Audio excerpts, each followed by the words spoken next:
Hi, welcome to another episode of Hot Takes. The decision for who will be the British ambassador to the United States has to be taken soon. And whoever it is going to have a bit of a tough time. They have to present themselves, of course, to the American government just at a time when our government is interfering in the American elections. Ooh, not going to be good.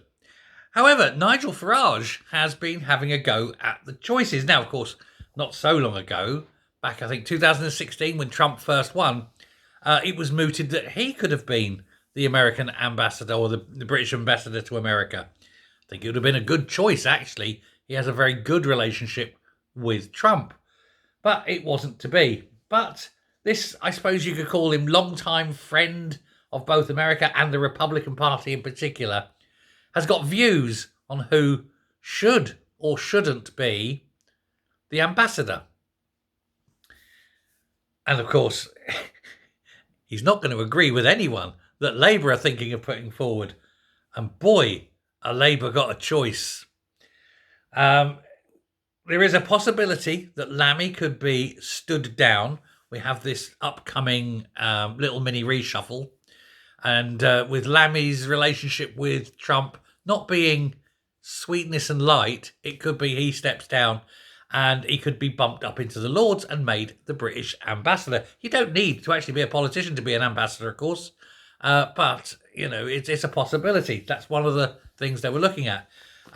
Making Lammy the ambassador would be tantamount to declaring war. So perhaps not. Also, Lammy's thick as champ. You need something about you.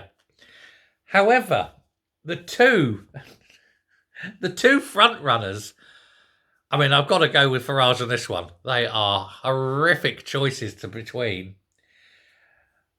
The two are David Miliband, Mad Ed's mad brother, which is bad enough, or, and God help us all, Peter Mandelson. Can you imagine that slimy, oleaginous toad who had to resign from government twice, making his comeback and getting a sinecure role as being the US ambassador? I mean, I think it is horrifically bad. Farage, when given the choices and shown the choices, simply said, oh dear. He says, you've got to have, he says, an ambassador that's capable of walking into the Oval Office and having a conversation with President Trump. David Miliband won't get anywhere near the Oval Office.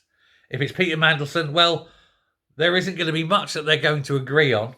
He is actually rather clever, but it was the choice of the two. He said, I'd choose Mandelson, but frankly, he says, I would choose neither. Who do you choose? It's awful, isn't it? But he's right. There is literally no one that Labour could choose that would be acceptable because they're either thick, crooked, smarmy, slimy, or very critical of Trump. Who have they got that's nice? Who have they got that could do the role, that's intelligent?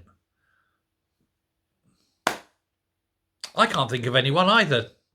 Let me know what you think. Thanks a lot. Bye.